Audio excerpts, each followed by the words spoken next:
ನಮಸ್ಕಾರ ಸ್ನೇಹಿತರೆ, ಕನ್ನಡ ಮಿತ್ರ ಯೂಟ್ಯೂಬ್ ಚಾನೆಲ್ಗೆ ಸ್ವಾಗತ. ಇದೀಗ ತಾನೇ ಬಂದ ಮುಖ್ಯವಾದ ಮಾಹಿತಿಗಳು. LPG ಸಿಲಿಂಡರ್ ಪಡೆದುಕೊಳ್ಳುವಾಗ 4 ನಿಯಮಗಳನ್ನು ತಪ್ಪದೆ ಪರೀಕ್ಷಿಸಿ ಎಂದು ಮಾರ್ಗಸೂಚಿ ಬಿಡುಗಡೆ ಮಾಡಲಾಗಿದೆ. ಮತ್ತೊಂದೆಡೆಯಲ್ಲಿ ವಿಪಕ್ಷಗಳ ಟೀಕೆಗೆ ಅಭಿವೃದ್ಧಿನೇ ಉತ್ತರ ಎಂದು ಮುಖ್ಯಮಂತ್ರಿಯವರ ಭಾಷಣ. ಗೃಹಲಕ್ಷ್ಮಿ ಯೋಜನೆಯ ಮತ್ತೊಂದು ಕಂತು ಬಿಡುಗಡೆ ಮಾಡಿದ ಸರ್ಕಾರ. ವಿಡಿಯೋನ ಸ್ವಲ್ಪನೂ ಸ್ಕಿಪ್ ಮಾಡಬೇಡಿ. ಕರ್ನಾಟಕದ ಗೃಹ ಸಚಿವ ಪರಮೇಶ್ವರ್ಗೆ ಬೆಟ್ಟಿಂಗ್ ಸಂಕಷ್ಟ. 500 ರೂಪಾಯಿ ಬೆಟ್ಟಿಂಗ್ ಕಟ್ಟಿದ್ದಕ್ಕೆ FIR ದಾಖಲು ಮಾಡಲಾಗಿದೆ. ತನಿಖೆ ಮಾಡುವಂತೆ ಕೋರ್ಟು ಕೂಡ ಆದೇಶ ಹೊರಡಿಸಿದೆ. ಎಲ್ಲ ಮಾಹಿತಿ ಬಂದಿವೆ ಸ್ನೇಹಿತರೆ. ಮತ್ತೊಂದೆಡೆಯಲ್ಲಿ ಕೊಟ್ಟ ಮಾತು ಉಳಿಸಿಕೊಂಡ ಕಾಂಗ್ರೆಸ್ ಸರ್ಕಾರ ನುಡಿದಂತೆ ನಡೆಯುತ್ತಿದೆ ಎನ್ನುವುದಕ್ಕೆ ಮತ್ತೊಂದು ಸಾಕ್ಷಿ ಸಿಕ್ಕಿದೆ. ಎಲ್ಲ ಮಾಹಿತಿಗಳನ್ನು ನೋಡೋಣ. ಇನ್ನು ಗೃಹ ಜ್ಯೋತಿ ಯೋಜನೆ ಕುರಿತಂತೆ ಹೊಸ ನಿಯಮ. ನಿಮಗೆ 200 ಯೂನಿಟ್ ಉಚಿತ ವಿದ್ಯುತ್ ಸಿಗುತ್ತಿಲ್ವಾ? ಹಾಗಾದರೆ ವಿಡಿಯೋ ಪೂರ್ತಿಯಾಗಿ ನೋಡಿ. ಬೆಸ್ಕಾಂನಿಂದ ಮಹತ್ವದ ಪ್ರಕಟಣೆ. ಉಚಿತ ವಿದ್ಯುತ್ ಯೋಜನೆ ಕುರಿತಂತೆ ಮುಖ್ಯವಾದ ಮಾಹಿತಿ. ಎಲ್ಲ ಸುದ್ದಿ ಡೀಟೇಲ್ ಆಗಿ ನೋಡೋಕ್ಕಿಂತ ಮೊದಲು ನೀವು ನಮ್ಮ ಚಾನಲ್ಗೆ ಮೊದಲು ಬಾರಿ ಭೇಟಿ ನೀಡುತ್ತಿದ್ದರೆ ದಯವಿಟ್ಟು ಸಬ್ಸ್ಕ್ರೈಬ್ ಮಾಡಿಕೊಳ್ಳಿ. ಪಕ್ಕದಲ್ಲಿ ಕಾಣಿಸೋ ಗಂಟೆ ಕೂಡ ಒತ್ತಿ. ಇದರಿಂದ ರಾಜ್ಯದ ಮಾಹಿತಿಗಳು ನಿಮಗೆ ಸಿಗುತ್ತವೆ. ವಿಡಿಯೋಗೆ ಲೈಕ್ ಮಾಡ್ತಾ ವಿಡಿಯೋನ ಪೂರ್ತಿಯಾಗಿ ನೋಡಿ. ಬನ್ನಿ ಸ್ನೇಹಿತರೆ, ಎಲ್ಲ ಮಾಹಿತಿಗಳನ್ನು ಡೀಟೇಲ್ ಆಗಿ ನೋಡೋಣ. ಇಂದು ಪ್ರತಿಯೊಬ್ಬರ ಮನೆಯಲ್ಲಿ ಸಿಲಿಂಡರ್ ಇರಲೇಬೇಕು. ಸಿಲಿಂಡರ್ ಇಲ್ಲವೆಂದರೆ ಅಡುಗೆ ಮಾಡಲು ಕೂಡ ಸಾಧ್ಯವಾಗುವುದಿಲ್ಲ. ಆದರೆ ಇದೇ ಸಿಲಿಂಡರ್ ಪಡೆದುಕೊಳ್ಳುವಾಗ ನಾವು ಮಾಡುವಂತಹ ಸಣ್ಣ ಅಜಾಗರೂಕತೆ ಅಥವಾ ನಿರ್ಲಕ್ಷ್ಯ ದೊಡ್ಡ ಅಪಾಯಕ್ಕೆ ಅಥವಾ ಆರ್ಥಿಕ ನಷ್ಟಕ್ಕೆ ಕಾರಣವಾಗಬಹುದು. ಹಾಗಾಗಿ ಸಿಲಿಂಡರ್ ಪಡೆದುಕೊಳ್ಳುವ ಮುನ್ನ 4 ವಿಷಯಗಳನ್ನು ತಪ್ಪದೆ ಪರೀಕ್ಷೆ ಮಾಡಿ ಸ್ನೇಹಿತರೆ. ಸಿಲಿಂಡರ್ ನಿಮ್ಮ ಮನೆ ಬಾಗಿಲಿಗೆ ಬಂದಾಗ ಡೆಲಿವರಿ ಬಾಯ್ ಎದುರೇ ಕೆಲವೊಂದು ಅಂಶಗಳನ್ನು ನೀವು ಚೆಕ್ ಮಾಡಿಕೊಳ್ಬೇಕಾಗುತ್ತೆ. ಮೊದಲನೇದು ಸ್ನೇಹಿತರೆ, ಸಿಲಿಂಡರ್ನ ತೂಕ ಚೆಕ್ ಮಾಡಿಕೊಳ್ಳಿ. ಹೌದು, ಅನೇಕ ಬಾರಿ ಸಿಲಿಂಡರ್ಗಳಲ್ಲಿ ಗ್ಯಾಸ್ ಕಡಿಮೆ ಇರುವ ಸಾಧ್ಯತೆ ಇರುತ್ತೆ. ಮಾಹಿತಿಯ ಪ್ರಕಾರ ಗೃಹ ಬಳಕೆ ಸಿಲಿಂಡರ್ನ ಒಟ್ಟು ತೂಕ ಸುಮಾರು 29.8 kg ಇರಬೇಕು. ಹೌದು, ಯಾಕಂದರೆ ಖಾಲಿ ಸಿಲಿಂಡರ್ ತೂಕ 15.6 kg ಆಗಿದ್ದು ಇದರಲ್ಲಿ ಗ್ಯಾಸು 14.2 kg ತುಂಬಿದ ಬಳಿಕ ಅದು ಸುಮಾರು 29.8 kg ಆಗುತ್ತೆ. ಹಾಗಾಗಿ ಸಾಧ್ಯವಾದರೆ ತೂಕದ ಯಂತ್ರದಿಂದ ಒಂದು ಬಾರಿ ಚೆಕ್ ಮಾಡಿ. ಇನ್ನು ಎರಡನೇದಾಗಿ ಸ್ನೇಹಿತರೆ, ಸಿಲಿಂಡರ್ನ ಸೀಲ್ ಮತ್ತು ಸೋರಿಕೆ ಪರೀಕ್ಷೆ ಮಾಡಿಕೊಳ್ಳಿ. ಹೌದು, ಸೀಲ್ ಹೊಡೆದಿದ್ದರೆ ಅಂತಹ ಸಿಲಿಂಡರ್ ಪಡೆದುಕೊಳ್ಳಲೇಬೇಡಿ. ಮತ್ತು ಸಿಲಿಂಡರ್ ವಿತರಣೆ ಮಾಡುವರಿಂದಲೇ ಸೀಲ್ ತೆಗೆಸಿ ಅದರ ವಾಲ್ವ್ಗೆ ಸ್ವಲ್ಪ ನೀರು ಹಾಕಿ ಸೋರಿಕೆ ಆಗ್ತಾ ಇದೆಯೋ ಎಂಬುದನ್ನು ಚೆಕ್ ಮಾಡಿಕೊಳ್ಳಿ ಸ್ನೇಹಿತರೆ. ನೀರಿನ ಗುಳ್ಳೆಗಳು ಬಂದರೆ ಗ್ಯಾಸು ಸೋರುತ್ತಿದೆ ಎಂದರ್ಥ. ಆ ಸಮಯದಲ್ಲೂ ನೀವು ಸಿಲಿಂಡರ್ ತೆಗೆದುಕೊಳ್ಳಬೇಡಿ. ಇನ್ನು ಮೂರನೇದಾಗಿ ಎಕ್ಸ್ಪೈರಿ ಡೇಟ್ ಚೆಕ್ ಮಾಡಿಕೊಳ್ಳಿ. ಸಾಕಷ್ಟು ಜನರಿಗೆ ಎಕ್ಸ್ಪೈರಿ ಡೇಟ್ ಚೆಕ್ ಮಾಡೋದೇ ಗೊತ್ತಿಲ್ಲ. ಸಿಲಿಂಡರ್ನ ಮೇಲ್ಭಾಗದ ಕಬ್ಬಿಣದ ಪಟ್ಟಿಗಳ ಒಳಭಾಗದಲ್ಲಿ ABCD ಅಕ್ಷರ ಜೊತೆಗೆ ಕೆಲ ಸಂಖ್ಯೆ ಬರೆಯಲಾಗಿರುತ್ತೆ. ಅದು ನಿಮ್ಮ ಒಂದು ಸಿಲಿಂಡರ್ನ ಎಕ್ಸ್ಪೈರಿ ಡೇಟ್ ಆಗಿರುತ್ತೆ. ಇಲ್ಲಿ ಸ್ನೇಹಿತರೆ, A ಅಂದರೆ ಜನವರಿಯಿಂದ ಮಾರ್ಚ್, B ಅಂದರೆ ಏಪ್ರಿಲ್ನಿಂದ ಜೂನ್, C ಅಂದರೆ ಜುಲೈಯಿಂದ ಸೆಪ್ಟೆಂಬರ್ ಮತ್ತು D ಅಂದರೆ ಅಕ್ಟೋಬರಿಂದ ಡಿಸೆಂಬರ್. ಉದಾಹರಣೆಗೆ ಸಿಲಿಂಡರ್ ಮೇಲೆ B26 ಎಂದು ಬರೆದಿದ್ದರೆ ಆಗ ಅದರ ಎಕ್ಸ್ಪೈರಿ ಡೇಟು 2026 ಜೂನ್ ಅಂತ ಅರ್ಥ ಸ್ನೇಹಿತರೆ. ಜೂನ್ ಮುಗಿದ ನಂತರ ಅಂತಹ ಸಿಲಿಂಡರ್ ಉಪಯೋಗ ಮಾಡಬಾರ್ದು, ಸ್ಫೋಟಗೊಳ್ಳುವ ಅಪಾಯವಿರುತ್ತೆ. ಇನ್ನು ಕೊನೆಯದಾಗಿ ಡೆಲಿವರಿ ಬಾಯ್ ನೀಡುವ ರಶೀದಿಯಲ್ಲಿ ಎಷ್ಟು ಮೊತ್ತವಿದೆಯೋ ಅಷ್ಟು ಮಾತ್ರ ಪಾವತಿ ಮಾಡಿ. ಏನಾದರೂ ಹೆಚ್ಚುವರಿಯಾಗಿ ಟಿಪ್ಸ್ ಅಥವಾ ಸರ್ವಿಸ್ ಚಾರ್ಜ್ ಕೇಳಿದರೆ ನೀವು ಕೊಡೋ ಅವಶ್ಯಕತೆ ಇರೋದಿಲ್ಲ. ಯಾಕಂದರೆ ಇದು ನಿಮ್ಮ ಇಚ್ಛೆಗೆ ಬಿಟ್ಟಿದ್ದು ಸ್ನೇಹಿತರೆ, ಕಡ್ಡಾಯವಾಗಿರೋದಿಲ್ಲ. ಒಟ್ಟಿನಲ್ಲಿ ಸ್ನೇಹಿತರೆ, ಗ್ಯಾಸ್ ಸಿಲಿಂಡರ್ ಸುರಕ್ಷತೆ ನಮ್ಮ ಕೈಲಿರುತ್ತೆ. ಗ್ಯಾಸ್ ವಾಸನೆ ಬಂದರೆ ತಕ್ಷಣವೇ ಕಿಟಕಿ ಬಾಗಿಲವನ್ನು ತೆರೀರಿ. ಯಾವುದೇ ಕಾರಣಕ್ಕೂ ಎಲೆಕ್ಟ್ರಿಕ್ ಸ್ವಿಚ್ಗಳನ್ನು ಕೂಡ ಹಾಕಬೇಡಿ. ಬನ್ನಿ ಮತ್ತೊಂದು ಮಾಹಿತಿಗೆ ಹೋಗೋಣ. ವಿಪಕ್ಷದವರು ಮಾಡುವ ಟೀಕೆಗಳಿಗೆ ನಮ್ಮ ಅಭಿವೃದ್ಧಿನೇ ಉತ್ತರ ಎಂದು ಮುಖ್ಯಮಂತ್ರಿಯವರು ಮೈಸೂರಲ್ಲಿ ಗುಡುಗಿದ್ದಾರೆ. ಹೌದು ಸ್ನೇಹಿತರೆ, ವಿಪಕ್ಷಗಳು ಅನಗತ್ಯ ಟೀಕೆ ಮಾಡುತ್ತಿದ್ದು ನಮ್ಮ ಅಭಿವೃದ್ಧಿ ಯೋಜನೆಗಳೇ ಅವರ ಟೀಕೆಗಳಿಗೆ ಉತ್ತರವಾಗಲಿದೆ ಎಂದು ಮುಖ್ಯಮಂತ್ರಿ ಸಿದ್ದರಾಮಯ್ಯನವರು ಹೇಳಿಕೆ ಕೊಟ್ಟಿದ್ದಾರೆ. ಮೈಸೂರು ಜಿಲ್ಲೆಯ ಪಿರಿಯಾಪಟ್ಟಣದಲ್ಲಿ ಮಂಗಳವಾರ ನಡೆದಂಥ 419 ಕೋಟಿ ವೆಚ್ಚದ ಅಭಿವೃದ್ಧಿ ಕಾಮಗಾರಿ ಶಂಕುಸ್ಥಾಪನೆ ಮತ್ತು ಉದ್ಘಾಟನಾ ಕಾರ್ಯಕ್ರಮ ನೆರವೇರಿಸಿ CM ಅವರು ಭಾಷಣ ಮಾಡಿದ್ದಾರೆ. ಕರ್ನಾಟಕದಲ್ಲಿ ಅಭಿವೃದ್ಧಿ ಕೆಲಸಗಳು ನಿಂತಿಲ್ಲ. ಇತ್ತೀಚಿನ ಬಜೆಟ್ನಲ್ಲಿ 4.48 ಲಕ್ಷ ಕೋಟಿ ವೆಚ್ಚದ ಬಜೆಟ್ನಲ್ಲಿ 82,000 ಕೋಟಿ ರೂಪಾಯಿ ಹಣವನ್ನು ರಾಜ್ಯದ ಅಭಿವೃದ್ಧಿ ಯೋಜನೆಗಳಿಗೆ ನಾವು ನೀಡಿದ್ದೇವೆ. BJPಯವರು ತಾವು ಅಧಿಕಾರ ಮಾಡಿದ 4 ವರ್ಷಗಳಲ್ಲಿ ಏನು ಮಾಡಿದ್ದಾರೆ ಎಂಬುದನ್ನು ಜನರ ಮುಂದೆ ಇಡಲಿ ಎಂದು ಮುಖ್ಯಮಂತ್ರಿಯವರು ಸವಾಲು ಹಾಕಿದ್ದಾರೆ.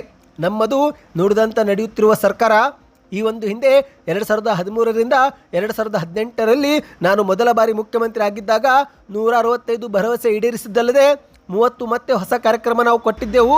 ಇನ್ನು ಕಳೆದ 3 ವರ್ಷಗಳಲ್ಲಿ ಪಂಚ ಗ್ಯಾರಂಟಿ ಯೋಜನೆ ಜಾರಿಗೆ ತರುವ ಮೂಲಕ 1,31,000 ಕೋಟಿ ರೂಪಾಯಿ ಹಣವನ್ನು ಗ್ಯಾರಂಟಿ ಯೋಜನೆಗಳಿಗೆ ನಾವು ಖರ್ಚು ಮಾಡಿದ್ದೇವೆ ಎಂದು ಸಿದ್ದರಾಮಯ್ಯನವರು ಹೇಳಿದ್ದಾರೆ. ಈ ಒಂದು ಹಿಂದೆ ನಾವು ಗ್ಯಾರಂಟಿ ಜಾರಿಗೆ ತರುವಾಗ ಬಿಜೆಪಿಯವರು ನಮ್ಮ ಗ್ಯಾರಂಟಿ ಆರ್ಥಿಕವಾಗಿ ದಿವಾಳಿ ಆಗುತ್ತೆ, ಸರ್ಕಾರದ ಖಜಾನೆ ಖಾಲಿ ಆಗುತ್ತೆ ಎಂದೆಲ್ಲ ಟೀಕೆ ಮಾಡಿದ್ರು. ಆದರೆ ಇಂದು ಸ್ವತಃ ಬಿಜೆಪಿಯವರೇ ವಿವಿಧ ರಾಜ್ಯಗಳ ಚುನಾವಣೆಗಳಲ್ಲಿ ನಮ್ಮದೇ ಗ್ಯಾರಂಟಿ ನಕಲು ಮಾಡಿ ಕೊಡ್ತಿದ್ದಾರೆ ಎಂದು ಮುಖ್ಯಮಂತ್ರಿಯವರು ಟೀಕೆ ಮಾಡಿದ್ದಾರೆ. ಇಂದು ರಾಜ್ಯದಲ್ಲಿ ಎಲ್ಲಿಯೂ ಕೂಡ ಆಡಳಿತ ವಿರೋಧಿಯಲ್ಲಿ ನಾನು ನೋಡಿಲ್ಲ. ಜನ ಸದಾ ನಮ್ಮ ಜೊತೆಗೇನೆ ಇದ್ದಾರೆ. ಇನ್ನು 2028 ವಿಧಾನಸಭಾ ಚುನಾವಣೆಯಲ್ಲಿಯೂ ಮತ್ತೆ ನಾವೇ ಗೆಲ್ಲುತ್ತೇವೆ, ನಾವೇ ಅಧಿಕಾರಕ್ಕೆ ಬರುತ್ತೇವೆ ಎಂದು ಸಿದ್ದರಾಮಯ್ಯನವರು ವಿಶ್ವಾಸ ವ್ಯಕ್ತಪಡಿಸಿದ್ದಾರೆ.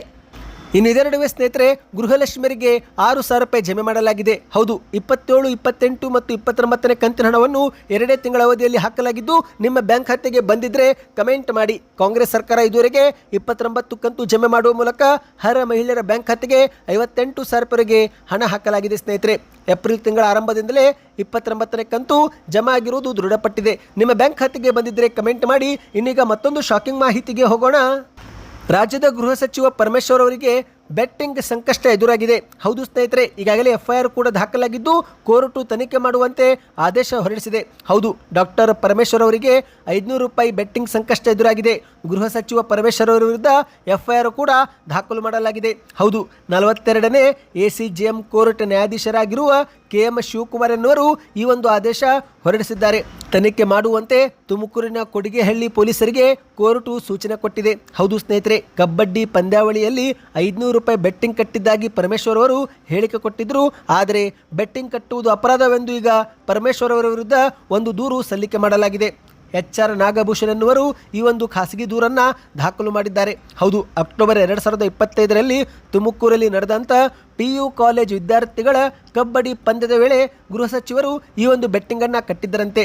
ತುಮಕೂರಲ್ಲಿ ನಡೆದಂಥ ರಾಜ್ಯ ಮಟ್ಟದ ಕಬಡ್ಡಿ ಪಂದ್ಯಾವಳಿಯಲ್ಲಿ ವಿಜಯಪುರ ಜಿಲ್ಲೆಯ ತಂಡ ಗೆಲ್ಲುತ್ತೆ ಎಂದು ಜಿಲ್ಲಾಧಿಕಾರಿಯಾಗಿರುವ ಶುಭ ಕಲ್ಯಾಣ್ ಅವರೊಂದಿಗೆ 500 ರೂಪಾಯಿ ಬೆಟ್ಟಿಂಗನ್ನು ಕಟ್ಟಿದ್ರಂತೆ.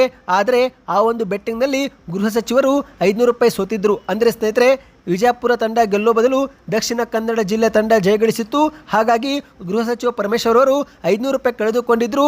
ಇನ್ನು ವಿಜೇತ ತಂಡಕ್ಕೆ ಪ್ರಶಸ್ತಿ ನೀಡುವಾಗ ಸ್ವತಃ ಗೃಹ ಸಚಿವ ಪರಮೇಶ್ವರ್ ಅವರೇ ಈ ಒಂದು ವಿಷಯವನ್ನು ಕೂಡ ಹೇಳಿಕೊಂಡಿದ್ರು. ಒಟ್ಟಿನಲ್ಲಿ ಸ್ನೇಹಿತರೆ, ತಮಾಷೆಗೆ ಕಟ್ಟಿದ ಈ ಒಂದು ಬೆಟ್ಟಿಂಗ್ ವಿಚಾರ ಸಾರ್ವಜನಿಕ ವಲಯದಲ್ಲಿ ವ್ಯಾಪಕ ಚರ್ಚೆಗೆ ಕಾರಣವಾಗಿದ್ದು, ಈಗ ಗೃಹ ಸಚಿವರೇ ಬೆಟ್ಟಿಂಗ್ನಲ್ಲಿ ತೊಡಗಿರುವುದು ಸರಿಯಲ್ಲ ಎಂದು ಸಾರ್ವಜನಿಕರಿಂದ ಆಕ್ರೋಶ ಕೇಳಿಬಂದಿದೆ. ಸದ್ಯ ಕೇಸು ದಾಖಲು ಮಾಡಲಾಗಿದ್ದು ತನಿಖೆ ಮಾಡುವಂತೆ ಕೋರ್ಟು ಆದೇಶ ಹೊರಡಿಸಿದೆ. ಬನ್ನಿ ಮತ್ತೊಂದು ಮಾಹಿತಿಗೆ ಹೋಗೋಣ. ನುಡಿದಂತೆ ನಡೆಯುವ ಕಾಂಗ್ರೆಸ್ ಸರ್ಕಾರ ಇದೀಗ ಕೊಟ್ಟ ಮಾತು ಮತ್ತೊಮ್ಮೆ ಉಳಿಸಿಕೊಂಡಿದೆ. ಹೌದು ಸ್ನೇಹಿತರೆ, ಆಕ್ಸಿಜನ್ ದುರಂತದಲ್ಲಿ ಮೃತಪಟ್ಟ ಕುಟುಂಬದ ಸದಸ್ಯರಿಗೆ ಸರ್ಕಾರಿ ನೌಕರಿ ನೀಡಲಾಗಿದೆ. ಹೌದು, ಕೊರೋನಾ 2ನೇ ಅಲೆಯ ಸಂದರ್ಭದಲ್ಲಿ 2021 ಮೇ 2ರಂದು ಚಾಮರಾಜನಗರ ಜಿಲ್ಲಾಸ್ಪತ್ರೆಯಲ್ಲಿ ಆಕ್ಸಿಜನ್ ಕೊರತೆಯಿಂದಾಗಿ ಹಲವು ರೋಗಿಗಳು ಪ್ರಾಣ ಕಳೆದುಕೊಂಡಿದ್ದರು. ಈ ಸಂಬಂಧ ಕುರಿತಂತೆ ಸಂತ್ರಸ್ತ ಕುಟುಂಬಗಳಿಗೆ ಕೊಟ್ಟ ಮಾತನ್ನು ಈಗ ರಾಜ್ಯ ಸರ್ಕಾರ ಉಳಿಸಿಕೊಂಡಿದೆ. ಹೌದು, ಸಿದ್ದರಾಮಯ್ಯ ನೇತೃತ್ವದ ಸರ್ಕಾರ 25 ಜನರಿಗೆ ಸರ್ಕಾರಿ ಉದ್ಯೋಗದ ನೇಮಕಾತಿ ಪತ್ರ ಈಗ ವಿತರಣೆ ಮಾಡಿದೆ. ನಿನ್ನೆ ಗುಂಡ್ಲುಪೇಟೆಯ ದೇವರಾಜ ಅರಸ್ ಮೈದಾನದಲ್ಲಿ ನಡೆದಂಥ ಕಾರ್ಯಕ್ರಮವೊಂದರಲ್ಲಿ ಮುಖ್ಯಮಂತ್ರಿ ಮತ್ತು ಉಪಮುಖ್ಯಮಂತ್ರಿಗಳು ಈ ಒಂದು ನೇಮಕಾತಿ ಪತ್ರವನ್ನು ವಿತರಿಸಿದ್ದಾರೆ. ಹೌದು ಸ್ನೇಹಿತರೆ, ಈ ಒಂದು ಹಿಂದೆ ಕರ್ನಾಟಕದಲ್ಲಿ ಕಾಂಗ್ರೆಸ್ ಸರ್ಕಾರ ಬರೋ ಮುನ್ನ ಭಾರತ್ ಜೋಡೋ ಯಾತ್ರೆ ನಡೆದಿತ್ತು. ಆ ಒಂದು ವೇಳೆ ಸಂತ್ರಸ್ತ ಕುಟುಂಬಗಳಿಗೆ ಸದಸ್ಯರಿಗೆ ಸರ್ಕಾರಿ ಉದ್ಯೋಗ ನೀಡುವ ಭರವಸೆಯನ್ನು ರಾಹುಲ್ ಗಾಂಧಿಯವರು ನೀಡಿದರು. ಈಗ ಅದರಂತೆ ಸಂತ್ರಸ್ತ ಕುಟುಂಬಗಳ 25 ಮಂದಿಗೆ ಚಾಮರಾಜನಗರದ ವೈದ್ಯಕೀಯ ಕಾಲೇಜು ಆಸ್ಪತ್ರೆಯಲ್ಲಿ ಖಾಯಂ ನೌಕರಿ ನೀಡಲಾಗಿದೆ. ಸ್ನೇಹಿತರೆ, ಹೌದು ಸ್ನೇಹಿತರೆ, ನಿಮಗೆ ನೆನಪಿರಬಹುದು, ಕರ್ನಾಟಕದಲ್ಲಿ ಕೊರೋನಾ ಮಹಾಮಾರಿ ಅಬ್ಬರದ ವೇಳೆ ಚಾಮರಾಜನಗರ ಜಿಲ್ಲಾಸ್ಪತ್ರೆಯಲ್ಲಿ ಭಾರೀ ದುರಂತವೊಂದು ನಡೆದಿತ್ತು. ಆಮ್ಲಜನಕದ ಕೊರತೆಯಿಂದಾಗಿ ಒಟ್ಟು 36 ಮಂದಿ ಪ್ರಾಣ ಕಳೆದುಕೊಂಡಿದ್ರು. ಈ ಒಂದು ವಿಚಾರ ಕರ್ನಾಟಕ ಮಾತ್ರವಲ್ಲದೆ ದೇಶಾದ್ಯಂತ ಭಾರಿ ಸುದ್ದಿಯಾಗಿತ್ತು.